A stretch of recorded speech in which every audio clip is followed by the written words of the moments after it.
Hello welcome to my channel spice and smiles. అందరూ ఎలా ఉన్నారు? ఈరోజు ఈ వీకెండ్ మేము హంపి టూర్ వెళ్ళామండి. ఆ విశేషాలు ఒకసారి మీతో షేర్ చేస్తున్నాను. హంపి గురించి చెప్పాలంటే ఈ ముందు 14వ శతాబ్దంలో శ్రీకృష్ణదేవరాయలు పరిపాలించిన రాజ్యము. ఆ కాలంలో బాగా వర్తక వ్యాపారాలు బాగా జరిగేవంట. ఇది మెయిన్ సిటీగా ఉండేది, రాజధానిగా ఉండేది. బాగా చూడాల్సిన ప్రదేశాలు చాలా ఉన్నాయండి. ముఖ్యంగా విరూపాక్ష టెంపుల్. అన్ని ధ్వంసమైన అన్ని టెంపుల్స్ అన్ని ధ్వంసమైపోయినాయి. వాటిల్లో వేటిల్లోనూ పూజలు జరగట్లేదు. ఈ విరూపాక్ష టెంపుల్లో ఒక దాంట్లోనే మనకు పూజలు జరుగుతున్నాయి. అక్కడ శివాలయము, శివుడు ఇప్పటికీ పూజలు అందుకుంటూనే ఉన్నాడు. ఇంకా విఠల టెంపుల్ చాలా బాగుంది. అందులో మనం 50 రూపీస్ నోట్ మీద, 500 రూపీస్ నోట్ మీద మనము ఆ రథాన్ని చూస్తూ ఉంటాము. టెంపుల్ కూడా ఇంకా చాలా బాగుంది. అలాగే ఇంకా హజారానమన్ టెంపుల్. ఇలాగా మెయిన్గా ముందుగా హంపి చూడాలంటే ఇది 14వ శతాబ్దంలో శ్రీకృష్ణదేవరాయలు దాన్ని ఈ రాజ్యాన్ని పరిపాలించారండి. అప్పుడు మెయిన్ సిటీగా ఉండేదంట. ఈ దక్షిణ భారతదేశాన్ని మొత్తం ఇదివరకు కర్ణాటక, తమిళనాడు అలాగా ఉండేవి కాదు. ఓన్లీ దక్షిణ భారతదేశాన్ని శ్రీకృష్ణదేవరాయలు పరిపాలించారు. అప్పుడు ఈ హంపి ఈ నగరము రాజధానిగా ఉండేదంట. బాగా మెయిన్గా వర్తక వ్యాపారాలు ఇవన్నీ బాగా జరుగుతూ ఉండేవంట. 1565లో తాళికోట యుద్ధం జరిగింది. ఆ తర్వాత ఈ హంపి నగరం బాగా శిథిలమైపోయిందంట. ఇందులో ఈ టెంపుల్స్ లో ఉన్నాయన్ని టెంపుల్ చాలా బాగున్నాయండి. బాగా పెద్ద పెద్ద విగ్రహాలు అన్ని చాలా బాగున్నాయి.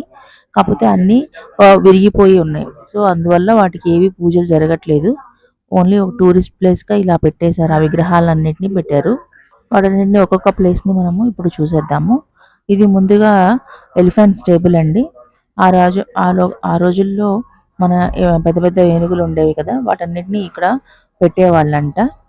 ఇది ఇండో ఇస్లామిక్ టైప్ లో నిర్మించారంట.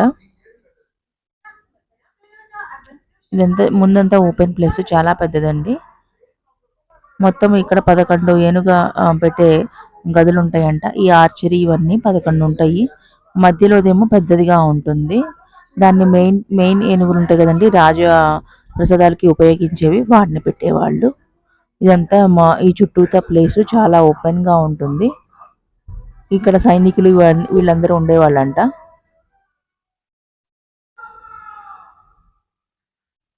ఈ ఒక్కొక్క గదిలో లోపల 4-5 ఏనుగులైనా పడతాయండి. చాలా పెద్ద పెద్ద గదులు, చాలా విశాలంగా నిర్మించారు. ఇది ఏం డ్యామేజ్ కాలేదు.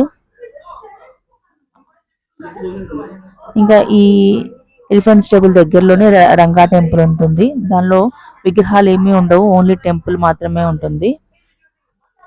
ఇదేమో లోటస్ మహల్. రాజా మహారాణులు ఉంటారు కదండి, వచ్చి ఇక్కడ ఇది రెస్ట్ తీసుకునే ప్లేస్ అంట. దీన్ని ఒక లోటస్ ఆకారంలో ఉంటుంది. ఇది చాలా ఓపెన్ గా ఉంటుంది. బాగా గాలి వెలుతురు వచ్చేలాగా ఉంటుంది. ఆ రోజుల్లో రాణులు వచ్చి ఇక్కడ విశ్రాంతి తీసుకునే వాళ్ళంట.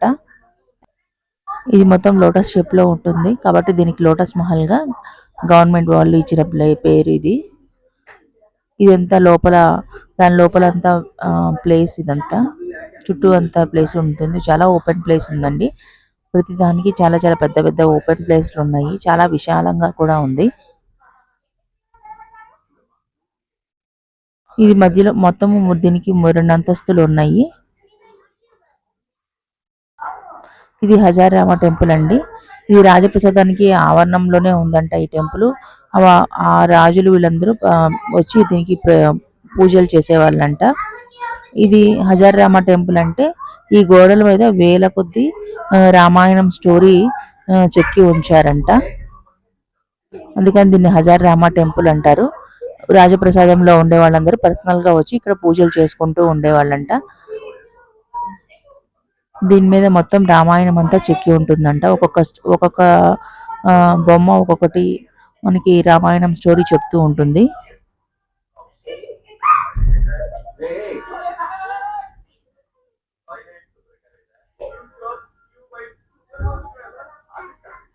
టెంపుల్‌లో ఏమి విగ్రహాలు ఏమీ ఉండవండి. వాటన్నిటిని ధ్వంసం చేసేసారంట. ఓన్లీ టెంపుల్స్ మాత్రం మిగిలినవి. ఈ లోపల ఈ విధంగా ఉంటుంది టెంపుల్ లోపల. ఆ టెంపుల్‌కి స్తంభాలకి దేవుళ్ళ ప్రతిమలు చెక్కి ఉంటాయి. వాటిని కూడా చాలా వరకు ఇలాగా చెక్కేశారు. ఈ టెంపుల్ చాలా బాగుందండి.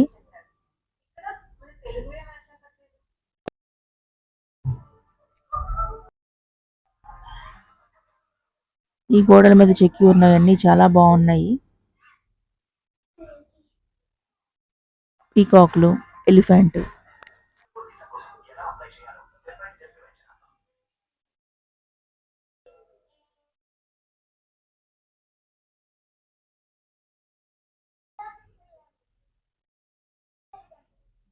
ఈ గుడి చుట్టూ అన్ని గోడల మీద మనకి ఇలాగా ప్రతిమలు చెక్కి ఉంటాయండి. ఎక్కువ రామాయణం అంతా స్టోరీ అంతా ఈ గోడల మీదే ఉంటుందంట. అలానే విజయనగర సామ్రాజ్యము యొక్క సైనికులు వాళ్ళు చేసే పనులు ఇవన్నీ ఈ గోడల మీద చెక్కి ఉంటాయంట.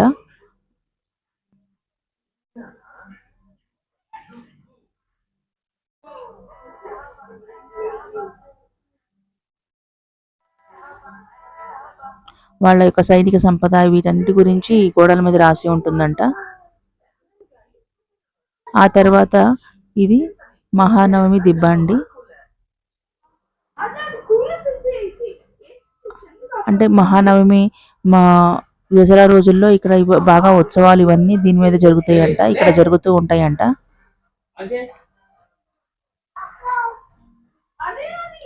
ఇలా మెట్లు ఉంటాయండి. పైకి ఎక్కిన తర్వాత ఓపెన్ ప్లేస్. మనం వెళ్ళిన తర్వాత పైనుంచి చూస్తే అంతా కనబడుతుంది.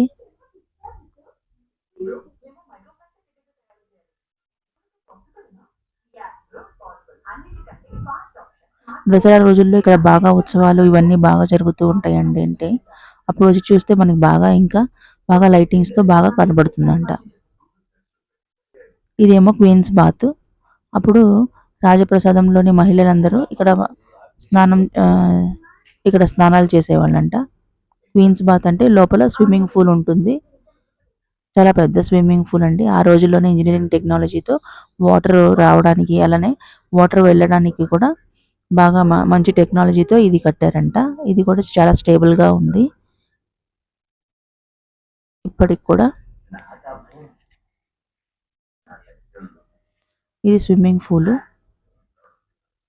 చాలా పెద్దది, చాలా లోతుగా ఉంది. అప్పుడే ఇంజనీరింగ్ టెక్నాలజీతో ఈ స్విమ్మింగ్ పూల్ ఇవన్నీ కట్టారంట.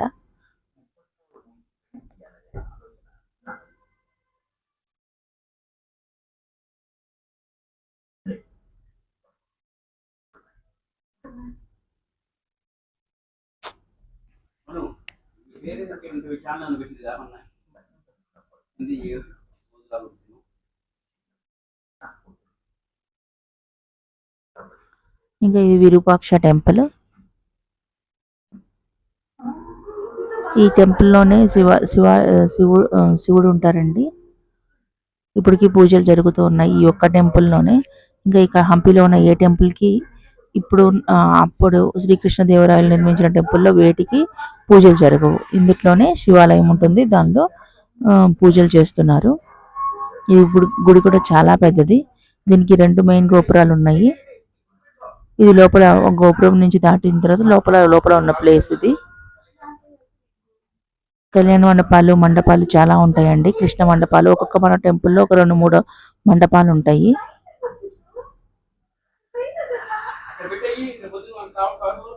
అలానే ఈ టెంపుల్లో కోనేరు ఉంటుంది. అలానే ఒక ఎలిఫెంట్ కూడా ఉంటుందండి.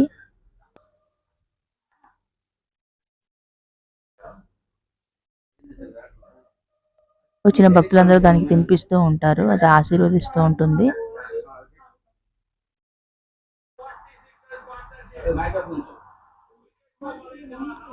ఈ టెంపుల్లో కోనేరు ఉందండి. ఈ టెంపుల్ శ్రీకృష్ణదేవరాయలు నిర్మించిందంట.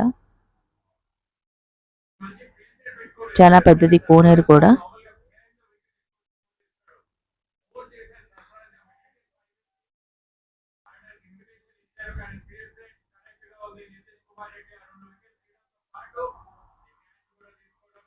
ఇంకా అక్కడి నుంచి మేము మనం వేరే ప్లేసులు చూస్తుంటే ఇది హంపి బజార్ అంటారు. ఇది మెయిన్‌గా ఇక్కడే మనకి మార్కెట్ లాగా అన్ని వజ్రాలు ఇవన్నీ అక్కడ అమ్మేవాళ్ళంట. ఇది దాదాపు 2, 3 కిలోమీటర్లు ఉంటుందండి. ఇగ ఇటు రోడ్డుకి అటు సైడ్, ఇటు సైడు ఇలాగా షాపుల్లాగా కట్టేసి ఉంటాయి. అక్కడే మనకి వజ్రాలు ఇవన్నీ అమ్ముతూ ఉండేవాళ్ళంట. ఇంకా ఆ తర్వాత మేము ఇక్కడికి నరసింహ టెంపుల్‌కి వచ్చామండి. ఇది నరసింహ టెంపుల్. ఇది చాలా 6.5 ఫీట్ విగ్రహము. ఇది లక్ష్మీ నరసింహ అని లక్ష్మీదేవి విగ్రహం కూడా ఉండేదంట. కానీ అది ధ్వంసం అయిపోయిందంట యుద్ధం తర్వాత. దానికి ఆవరణంలోనే ఇక్కడ బడవలింగ అని ఓ పెద్ద లింగం ఉంటుంది. ఇది వాటర్‌లోనే ఉంటుంది. ఇది ఏం డ్యామేజ్ అవ్వలేదని దీనికి ఇప్పటికి పూజలు చేస్తున్నారు. ఈ మొత్తం చుట్టూ ఆవరణం అంతా చాలా ఓపెన్ ప్లేస్. చాలా బాగుంటుందండి గ్రీనరీతో.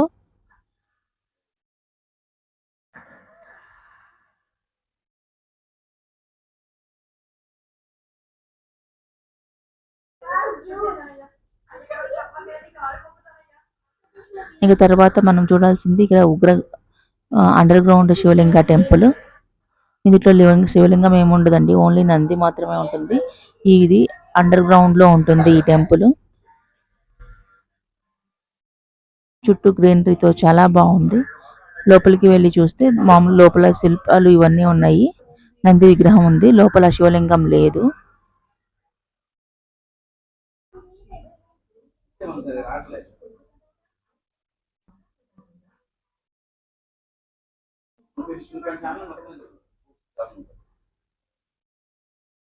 లోపలంతా వాటర్ ఉందండి. ఇదంతా తుంగభద్ర నది వాటర్ అంట. లోపల ఆలయంలో మెయిన్ గర్భగుడిలో ఇది చుట్టూ ఇదంతా వాటర్ ఉంది. లోపల నంది మాత్రమే ఉంది, శివలింగం లేదు.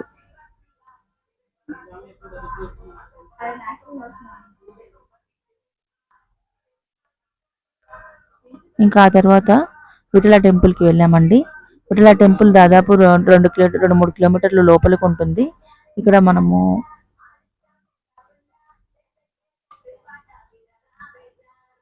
మనకి వ్యాన్లు ఉంటాయి. దానికి పర్ పర్సన్కి 30 రూపీస్ తీసుకున్నారు టికెట్. ఆ వ్యాన్లో మనం రావడానికి ఇవ్వడానికి 50 పర్ పర్సన్కి 13 రూపీస్ తీసుకున్నారు. ఇదే మెయిన్ గుడి, ఇది మెయిన్ ఎంట్రన్స్ ఇది విఠల టెంపుల్. ఇది లోపలికి రాగానే ఇలా ఉంటుంది. 4-5 మండపాలు ఉంటాయండి టెంపుల్లోనే.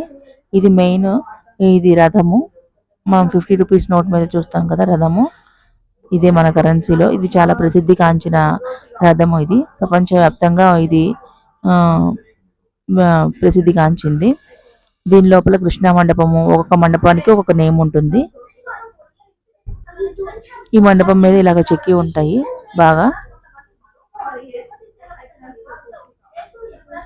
అలానే ఇందులో ఈ టెంపుల్లో మెయిన్ ఏంటంటే మ్యూజికల్ పిల్లర్స్. వాటిని ఇప్పుడు మనము తాకడానికి ఏం లేదండి, దాని లోపల ఎంట్రన్స్ చేయలేదు. అది బాగా కూలిపోవడానికి ఉందంట. దాని లోపల ఎంట్రన్స్ ని అలౌ చేయట్లేదు. కాకపోతే ఆ మ్యూజికల్స్ ముందున క్యూఆర్ కోడ్లు పెట్టారు. వాటిని మనం స్కాన్ చేస్తే ఏ పిల్లర్ సౌండ్ ఆ పిల్లర్కి మనం వినొచ్చు. ఆ స్కాన్ చేసుకొని మనం ఆ సౌండ్ వినొచ్చు. ఈ మొత్తం టెంపుల్లో ఒక 4 టెంపుల్ ఉన్నాయండి. మొత్తం 4 గోపురాలు ఉన్నాయి. టెంపుల్ లోపల ఈ విధంగా ఉంటుంది స్తంభాలు.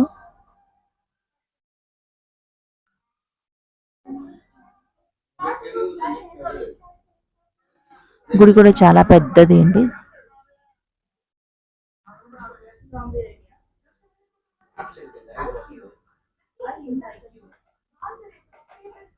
మొత్తం 4 గోపురాలు ఉన్నాయి 4 వైపుల నుంచి.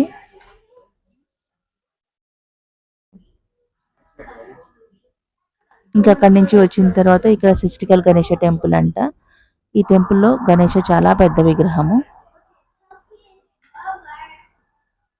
సస్రికల్ అంటే కర్ణాటకలో ఆవాలు అని.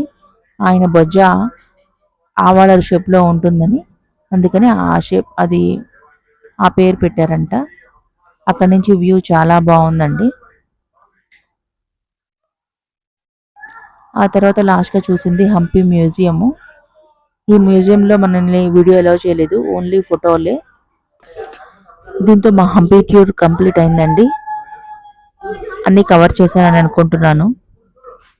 మొత్తము నాకు బెంగళూరు నుంచి ఇక్కడికి హంపికి 6 అవర్స్ పట్టింది. హౌజాపేటలో మేము రూమ్ తీసుకున్నాము. హౌజాపేట నుంచి హంపికి ఒక 10 కిలోమీటర్స్ ఉంది. రోజులో మొత్తంలో మనము వెళ్తే 1 డేలో కవర్ చేసుకోవచ్చు. ఈ వీడియో నచ్చితే తప్పకుండా లైక్ చేయండి, షేర్ చేయండి. తప్పకుండా సబ్స్క్రైబ్ చేసుకోండి. ఉంటాను. బాయ్.